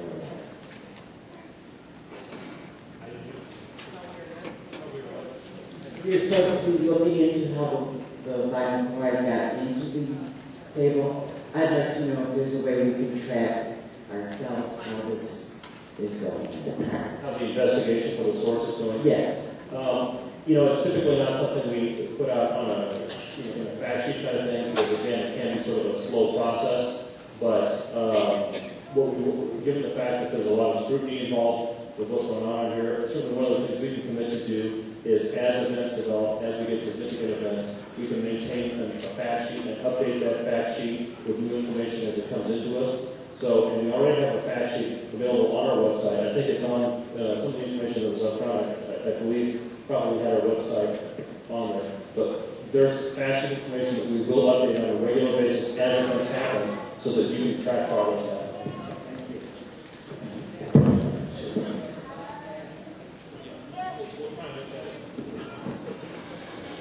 Al Pickett, I've been in the village since 97. Just for the call, you might answer the question I was hearing it. Who is paying for the stripping? And if the village is accountable for it, are we borrowing money for that? Or is there grant money available? Who's paying for that? Well, the state right now is paying our contractor to go out and put the air stripper on that we're involved in. So right now, that's money that we're paying for. Whether or not that money is going to be subject to the enforcement action is up in the air, but that right now is what we're taking care of. Going forward, in terms of where's the village going to come up with money, I think that the village is in the best position to know exactly what their financial situation is, and so they're going to be the ones that are going to have to decide what the best way is to pay for their obligations that they have to meet. If it's through a loan, if it's based on their own resources, what have you. So that's something that the village will have to determine, and if they decide they need loans, then they can come to us and we can work with them to see if we can work something out. Okay. And there's no grant money to accommodate? Not for this time, sorry. My name is Bernie from Houston. I have several questions. According to 1993 and 2004, Illinois EPA issued 2 site surveys. They indicated in those surveys that it was problem well free. There are 8 facilities down in the U.S. survey that pose a potential environmental threat. I want to know, what are you guys prepared to do to safeguard our water system? I have asked the village officials there, but they cannot answer my question. Second of all, Esther, it would not change the quality of water. Why would we put the expensive bandage on 350-year-old wells and it's not going to do us any good? I want to know why we're going to pay $600,000 for air stripping when we have voted for Lake Michigan water. How can Illinois EPA impose this bill on the people? And another thing is that if we don't have enough money, we talk about affordability, that's what government is for. Pitch in and stop paying us and help us out. And that brings me to my third question. We have been paying a higher rate since 2006 for the repair and replacement of those wells. We want to know what happened to our money. Last thing I want to say is, last thing I want to say, I'm addressing it to the doctor. I sent for it all day long. They're telling me it's still at home. I have sent for a FOIA request for a cancer cluster study from the Illinois Department of Public Health. They said they don't have one. Second of all, I have sent for FOIA requests to the Illinois EPA. They don't have a source study. So how can you guys make any judgment on anything when you don't actually have a study? Second of all, I would like to know how you guys will find the source of the contamination. This was 20 years ago. How are you guys going to find that? And the last week, and I want to put this out there, because the demographics of this town has changed, I think we have environmental justice issue here. Okay, do we have any time? We'll try and answer those as quick as we can. I think I've got them all written down. First question, site survey. It's a 1993 and 2004 site survey submitted by Illinois EPA, which indicated they had problems with the well free. You guys knew it and did nothing. You allowed Sauk Village not to do anything.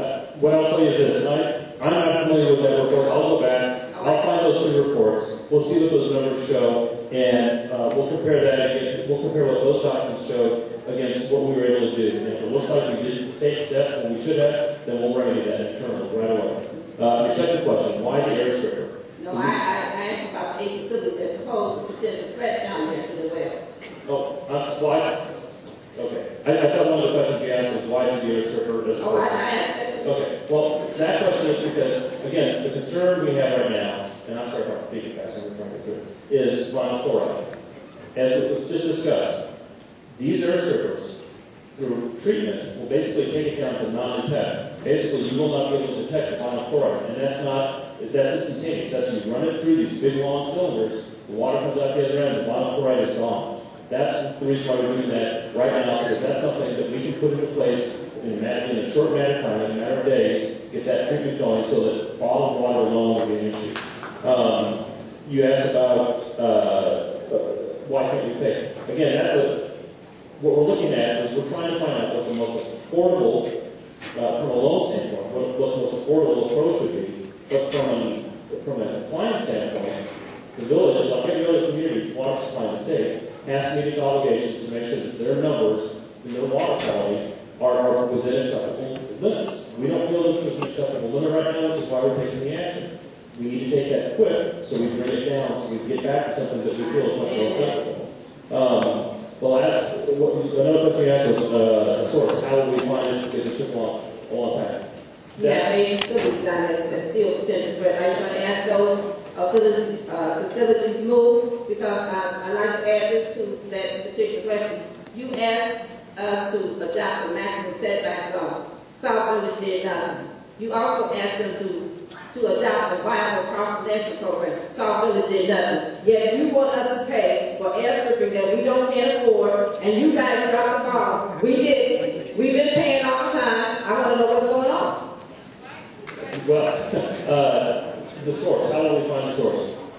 What we're going to do is we're going to go historic data. We'll go through, we'll talk to people in the community, we'll talk to other people, we'll try and find out what was here at the point in time that we feel this contamination was caused. We'll take steps to try and deal with that. Beyond that, why have we not done more than we can? We're doing, frankly, more for this community than we have extended ourselves to most other communities in this situation.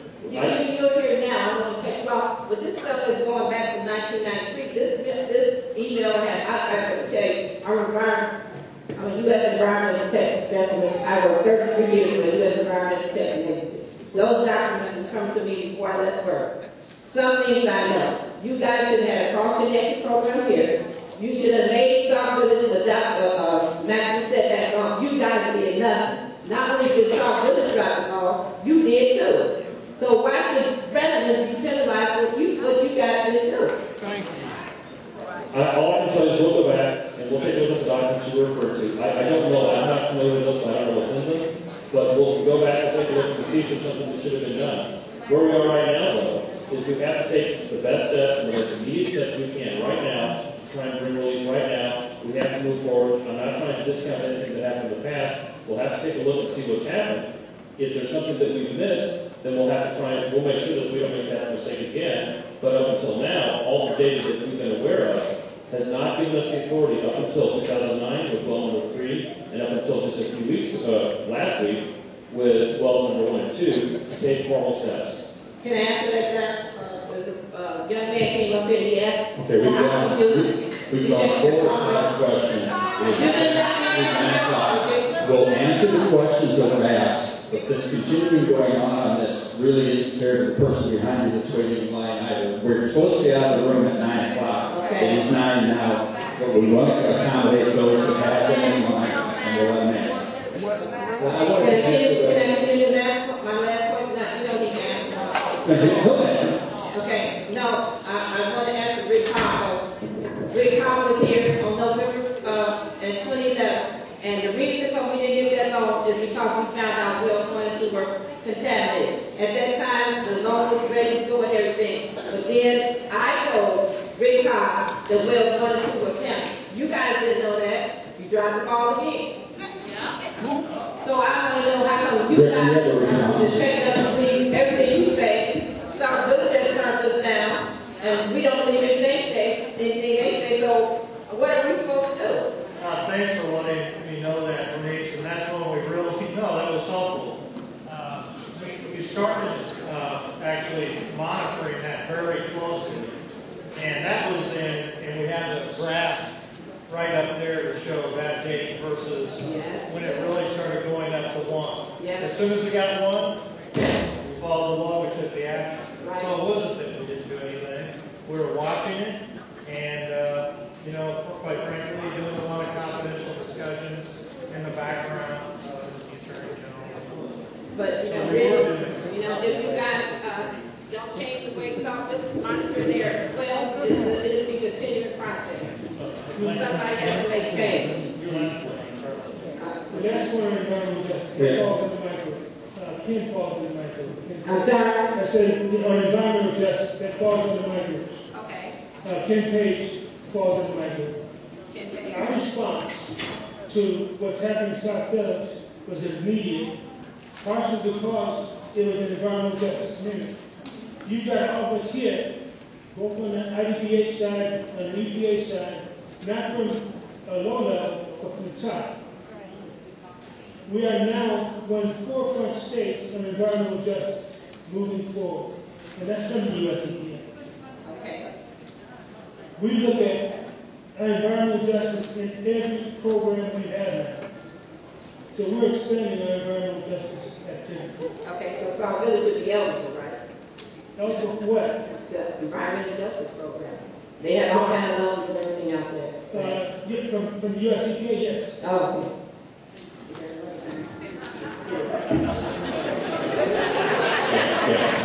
We got.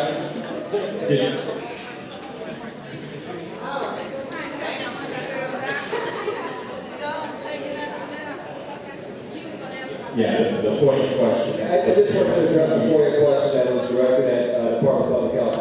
The FOIA, or Freedom of Information Act, allows you to access public records. It does not allow you to commission a study. So had we done a study on this and we had those results, you could get those to a FOIA request. However, what I presented was an analysis on existing information that we had. We've been collecting cancer data since 97 of every cancer in every person in the state. And in doing that analysis, I can tell you that for this zip code and for the information we have, in terms of looking at clusters, there was no increase over what would be predicted. I agree with you. Hi, my name is Shirley Evans, and I'm up here because I want to know, like, once y'all do this blowout thing, what about all the groundwater that's still going to be drinking? Should we still drink that groundwater? Would y'all want us to drink the groundwater? And a second question that I want to ask the doctor is, he said that 1% out of 10,000 of us could get cancer, but I don't know if that cancer running up at me bad, immediate. I mean, I'm not talking about long distance. I'm talking about immediate. Like my mom, my grandma, my grandfather, my auntie, me. I have to just park there now. I never had that before I moved out here. Never. I was healthy as a hog. And my next question is, should we pay the water bill for some water that we can't even drink?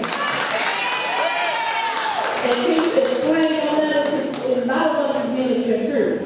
So if you can explain your letters and let me know we should be paying for some water that we should be drinking, then I'll be happy.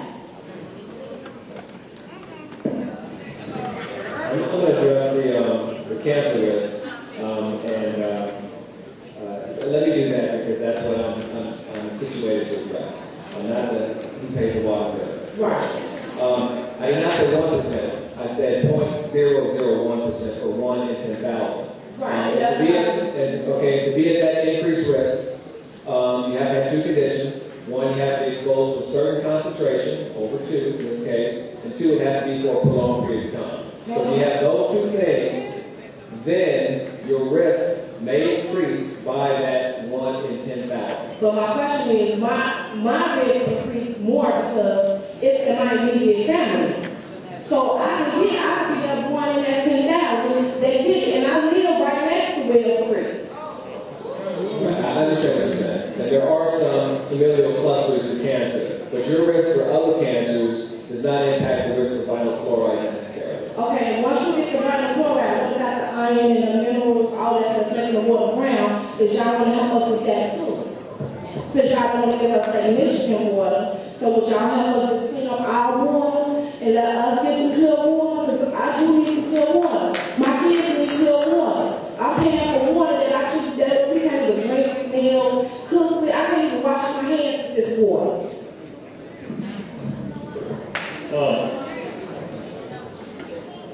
The only authority we have is to regulate contaminants of concern when they reach a certain action level. What we have obviously here with what's brought us tonight is vinyl chloride has reached the early prevention standard, which we feel is unacceptable, so we have taken the steps that we're taking.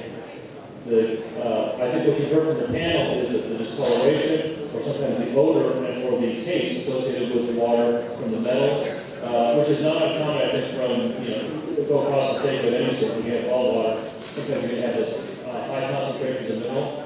That's not something that from a contaminant standpoint, from an action level standpoint, we have the authority to take action on. It's a water aesthetic issue, it's a water, it's a sort of subjectivity issue. Some people may know that, many people may not, but that's not something that we have the authority to take steps on. We do have the authority to take steps on vinyl chloride, we have taken those steps. Okay, now one more question for the doctor. I have a nephew that lives close to Well Creek too. He had B6, G6 PD. And my sister feeds my nephew this water. And now he's really sick. So is that a part of your 1%? I don't know of any association with G6PD. It's time for us to call Governor Quinn because we're going to have to blow him up today. Okay, it's very difficult to hear when people are speaking out. I am not aware of any association that goes to it. Okay, so now my nephew is really sick. And when he took the ambulance himself, now he's here about a year. He only been since January, and he's been on and on back and forth to the hospital. In and out of the hospital. So, what about that? We've gone several issues, so this will be the last major issue. Yeah, this is that. We've got two other people that have come up toward the end, and I will allow them to come forward and ask their question if they would like. What I will say in all sincerity is I do not know. I'm obviously not in a position to diagnose anyone from this panel, but there's no known association with vinyl chloride in that particular condition. Okay, thank you. And for those that are requiring, I want to remind you that we do have some handouts, including one that indicates what treatment is being planned on site on registration vehicles that should be part of it. So, hello. This is for the lady with the loans. The question I have for you, we go through water meters every 2 years, every 3 years. We go through faucets, washing machines. They all have to be replaced. Do you take those into account when you say we can't afford the loan? Mainly what we look at is what kind of rates would be necessary to support the cost of the project. We pay a loan to run the water system. And compare with that, we run the water bills, look at them on an annual basis, compare that to the annual cost of income, and it's more than 2% of that piece of the water. But it's mainly what the water rates. Okay, so then we don't. And so if you take that into account, we can definitely afford it because we won't be replacing all this. I mean, so please take that into account when it comes to this one. I think that's probably important information as we move forward with looking in more detail on the loan application, part of that process is hearing and getting information from the public about it. I can just tell you that we, on average, have to be spending at least an extra $500 every year just to replace those. So if you add that in, I'm sure we can afford it. Because to tell us that we're too poor to afford clean water, it's just not right. I hear what you're saying. I think that what their approach is to consider what are the most affordable options for you. Lake Michigan is one option for the permanent treatment, but also another option that's